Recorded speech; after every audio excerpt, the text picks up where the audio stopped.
The sky over Veralia burned with orange light as the twin suns sank behind the mountains. The city of glass towers and silver walls stood quiet, waiting for another night of fear. For many months, war had reached every corner of the human colonies. The people spoke softly, hoping that peace would come soon. In the tall palace on the eastern hill, Princess Alara walked through the empty halls. She was young, but carried the weight of her people on her shoulders. Her long brown hair moved with the soft wind that entered through the broken window. Outside, the banners of her family waved weakly. The soldiers stood at the gates, tired and silent. Lara stopped near the balcony and looked at the horizon. Her mind drifted to the past, to a time when she was a small girl running through the gardens of the old palace. She remembered the voice of a boy who used to protect her. His name was Ethan. He was brave, kind, and always smiled, even when things went wrong. He had promised to keep her safe forever. But forever did not last long. When the rebellion began, Ethan disappeared. The palace was attacked, and Alara was taken away to a safe place by her guards. She never saw him again. The years passed, and she became the ruler her people needed. Though a part of her heart stayed trapped in that night of fire and loss. Now, rumors spread that the rebels were coming closer. The sound of battle could be heard from the nearby valleys. Her general told her to leave the city, but she refused. She wanted to stay with her people. She wanted to prove that she was not afraid. Late that night, a new commander arrived from the human fleet. His name was Ethan Hale. The soldiers spoke of his courage and how he had saved many villages from destruction. Alara had never met him, but the name caught her attention. It felt familiar, like a shadow from her past. When Ethan entered the palace hall, she noticed the calm way he walked. His eyes were sharp, his armor old and marked by many battles. He bowed before her and said, "Your Highness, I have come to serve and defend your city." She nodded, studying his face. Something in his voice struck her deeply. It carried a tone she had heard long ago, during the days when she was still a child playing under the old oak tree. She tried to shake off the thought. Many men shared the same name. It could not be him. Over the next days, Ethan worked closely with her guards. He trained the young soldiers and fixed the broken defense systems. Alara often watched from a distance as he gave orders and spoke with strength and patience. He treated everyone with respect. The people started to believe in him. They felt safer when he was around. One evening, when the sun began to set again, Alara walked through the courtyard. Ethan was there, helping a group of soldiers repair an old weapon. When he saw her, he stopped and gave a small smile. It was the same kind of smile she remembered from her childhood. It made her heart beat faster. "Commander," she said quietly, "you seem to know this place well." Ethan looked around for a moment, and replied, "It feels like I have been here before, long ago." Some places never leave your memory. Alara's breath caught for a second. She wanted to ask him more, but something inside her told her to wait. That night, as she sat in her room, she took out an old pendant from her drawer. It was a small silver emblem shaped like a star. It had been a gift from her childhood protector. She held it in her hand and whispered the name she had not spoken in years. Outside, thunder rolled across the valley, and the walls shook. The battle would soon reach them. Alara stood by the window, her heart heavy with both fear and hope. Somewhere out there, a soldier fought for her people. Somewhere a familiar voice was calling her name again through the storm of time. The morning sun rose behind the high towers, and smoke from the nearby hills drifted into the city. Soldiers ran across the courtyard, preparing for another long day. The sound of footsteps and shouted orders filled the air. Princess Alara watched from the balcony, her face calm though her heart was uneasy. The walls of the palace now carried marks of past attacks. Every night the enemies tested the defenses, and every morning they came back stronger. Yet hope still lived in the hearts of the people because Ethan Hale had arrived. His leadership brought order where there had been fear. His quiet strength made others follow without question. Alara walked down to the courtyard to see how the soldiers trained. Ethan was there again, standing with a group of young men and women. He moved with purpose, showing them how to hold their weapons and how to fight together. His voice carried clearly over the noise. There was no pride in his tone, only calm focus. When he saw Alara, he turned and gave a respectful nod. She felt a strange warmth rise inside her chest. There was something about him that reminded her of peace, even in the middle of war. "Commander," she said, "you have worked without rest. You should take a moment for yourself." Ethan smiled slightly. "There is time to rest when the city is safe. For now, every hour counts." His words made her respect him even more. He did not speak like others who served for power or gold. He fought because he believed in something greater. Ilara wanted to ask him about his past, but the moment was broken when one of the guards ran up with urgent news. "Your Highness, the rebels are moving through the eastern pass," the guard said. "They will reach the river by nightfall." Ethan turned at once. "We can hold them at the bridge," he said. "If they cross it, the city will be lost." Ilara nodded and followed him to the war room. Maps were spread across the large table, covered with markers showing enemy movements. Ethan traced his finger along the river. "We can place our heavy guns here and here," he said, pointing to the narrow points of the valley. "If we take the high ground, they cannot surround us." His plan was simple, but strong, and the generals agreed at once. Within an hour, the palace was alive with movement. Soldiers armed themselves, machines roared to life, and the gates opened wide. Ilara watched them go, her heart tight with worry. When the army left, the city grew quiet. The sound of engines faded in the distance. Ilara stayed near the communication table, listening to the reports that came in through the radio. Each message carried the noise of battalion explosions, shouts, and gunfire. Hours passed as the sun fell behind the hills and the room grew dark except for the soft light of the screens.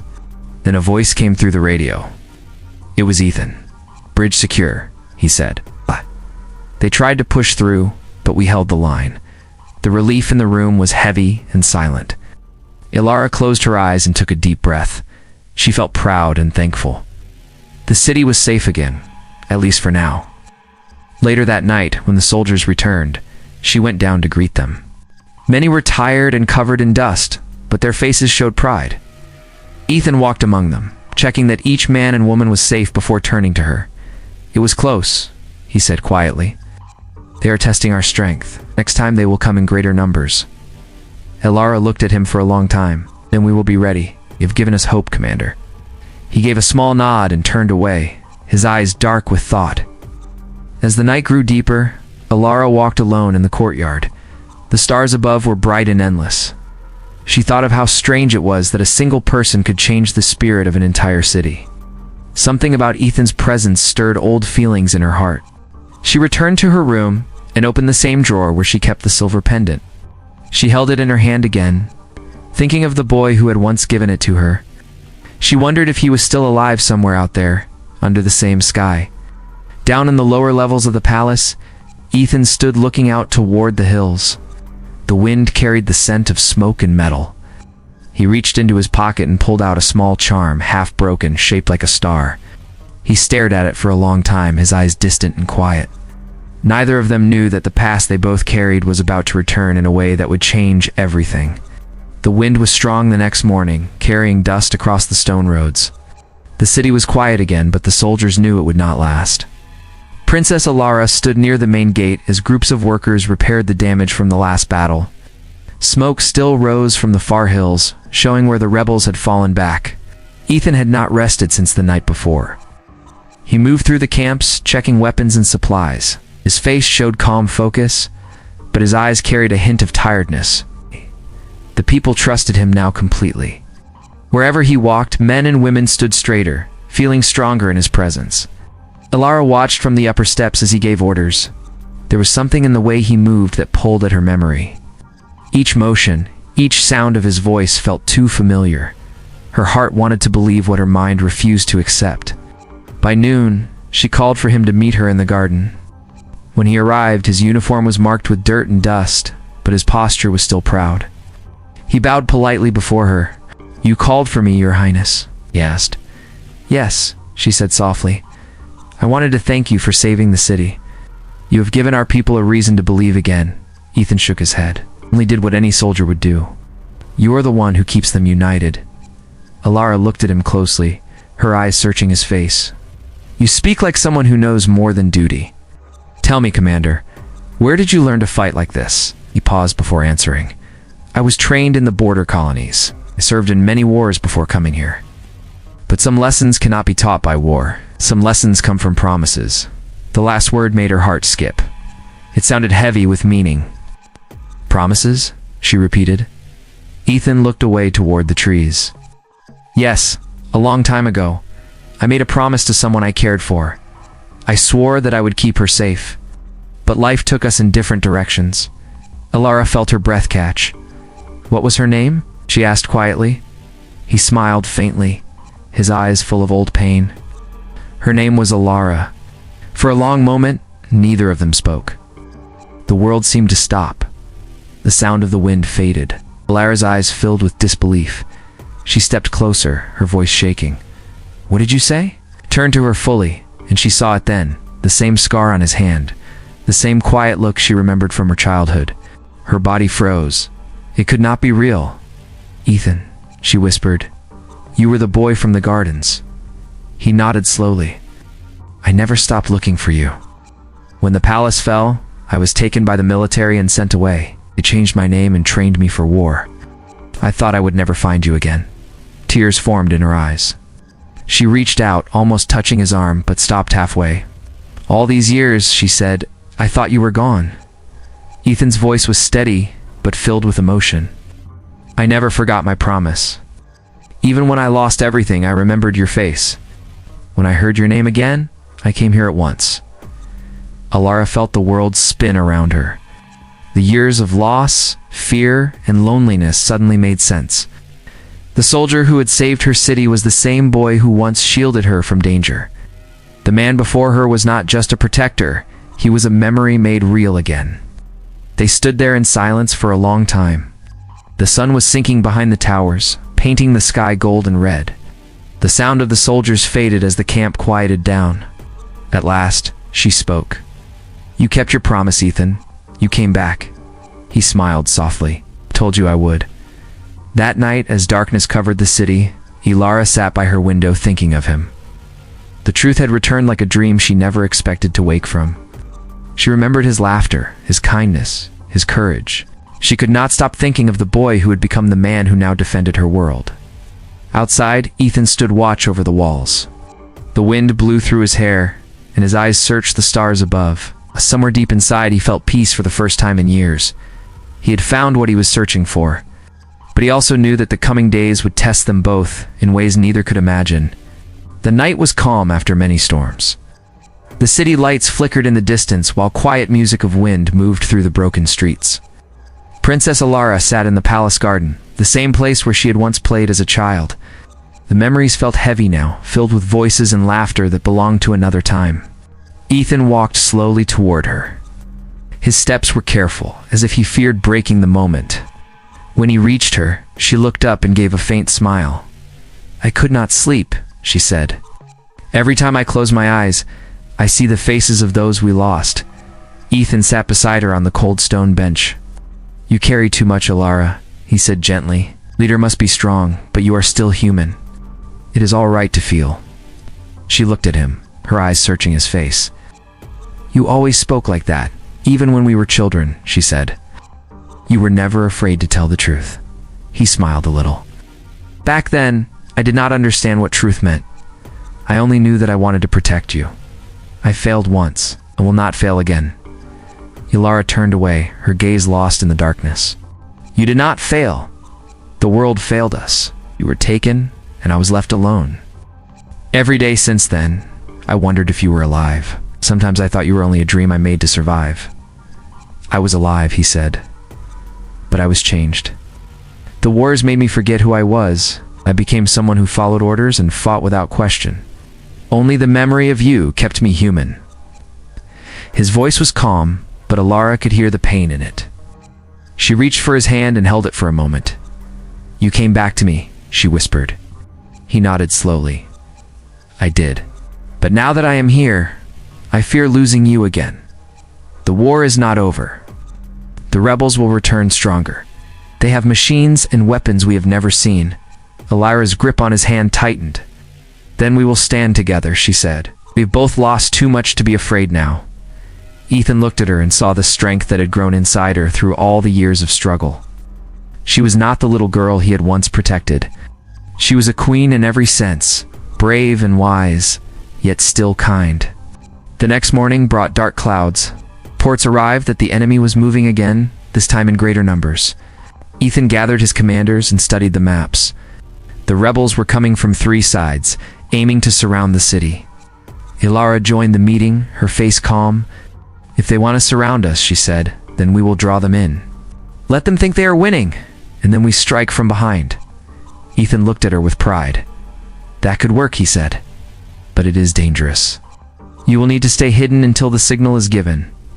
"I will not hide," she said firmly. "This is my city. If the people see me fight beside them, they will not break." He wanted to argue, but he saw the fire in her eyes and knew it would be useless. "Then I will stay near you," he said. "If anything happens, I will be there." As the sun set, the city prepared for the coming storm. Soldiers took their places along the walls. The air smelled of dust and metal. Ethan moved among the troops, giving last orders and checking the defenses. When he finally returned to the tower, Ilara was there, watching the horizon. "You always stood where you could see the sky," he said quietly. "I like to believe that somewhere beyond those clouds there is peace," she replied. He looked at her for a long time. "If peace comes, I hope I am there to see it with you." She smiled faintly. "Then promise me you will not disappear again." "I promise," he said simply. When the first explosions echoed in the distance, they stood side by side, watching the lights of war spread across the valley. The city trembled, but their hearts were steady. Together, they faced the fire once more, bound not only by duty, but by the promise that had survived through years of distance and pain. The night sky was filled with smoke and flashes of fire. The enemy had reached the outer gates, and the air trembled with the sound of explosions. Ethan stood at the front line, his armor darkened by dust and heat. Around him, soldiers fought with all their strength, shouting orders through the noise. He could feel the ground shake beneath his feet, but he did not move back. From the palace tower, Ilara watched the battle below. Her heart pounded fast, but she did not leave her post. She knew her people needed to see her strong. She gave orders through the radio, sending help where it was needed most. Every word from Ethan reached her through the static, his calm voice cutting through the storm. "The west wall is holding," he said. "We can push them back if the heavy guns fire now." She gave the signal. A moment later, bright flashes filled the valley as the city's defense systems came to life. The sound was deafening, but it brought hope. The rebels began to fall back, their lines breaking under the fire. For a few short minutes, it looked as if victory was near. Then the ground exploded near the main gate, sending smoke and debris high into the air. Ethan was thrown to the ground. When he opened his eyes, his helmet was gone, and his ears rang with noise. The world spun around him, and he saw shadows moving through the smoke. The enemy had broken through. He stood up slowly, blood running down the side of his face, and raised his weapon. His voice was hoarse as he shouted for his men to fall back to the inner wall. He fought his way through the chaos, his mind focused only on reaching the palace. He had made a promise, and nothing would stop him from keeping it. Inside the palace, alarms echoed through the halls. Ilara ran down the steps with a small group of guards. The sounds of battle grew closer every second. The walls shook as fire rained from the sky. Her eyes searched the smoke-filled courtyard for one face. Ow. Then she saw him. Ethan came through the broken gate, his uniform torn, his face covered with dirt and sweat. He stumbled, but did not stop. When he reached her, she rushed to him, her hands trembling. "You are hurt," she said. "It is nothing," he answered. "We must get you to safety." "I am not leaving," she said firmly. "If I go, the people will lose hope. I will stay until the end." Ethan looked at her, seeing the same courage he had once seen in a little girl standing in a burning garden years ago. "Then I will stay too," he said. "I made a promise long ago that I would never leave your side." The enemy stormed through the lower gate, shouting and firing. Ethan led the guards to block the path, while Ilara called for reinforcements. The fighting was fierce, and every second felt longer than a lifetime. Yet they did not give up. Finally, as the first light of dawn touched the sky, the sound of the enemy faded. The last of the rebels fled into the valley. The city stood silent, except for the crackle of fires and the soft cries of the wounded. Ilara walked through the courtyard, her steps slow, her eyes filled with tears and relief. She found Ethan sitting near the broken fountain, his armor marked by battle. When she reached him, he looked up and smiled faintly. "It is over," he said. She knelt beside him. "You saved us again." "We saved each other," he replied. For a moment they sat in silence, watching the sunrise over the ruined walls. The golden light touched the city, turning the broken stones into something beautiful. People began to come out from hiding, their faces filled with new hope. Ilara stood and turned to them. "This city lives," she said aloud. "It will rise again." The crowd cheered, their voices echoing through the streets. Ethan watched her, pride in his eyes. She was no longer the child he had once protected. She was a true leader, and he knew his promise had been fulfilled. When she looked back at him, she smiled through her tears. "You kept your word, Ethan. You came back to me." He nodded, his voice low but sure. "I will always come back." The suns rose higher, their light spreading across the valley. The long war was over. The promise that began in childhood had survived every storm. And as they stood together among their people, the world felt peaceful at last.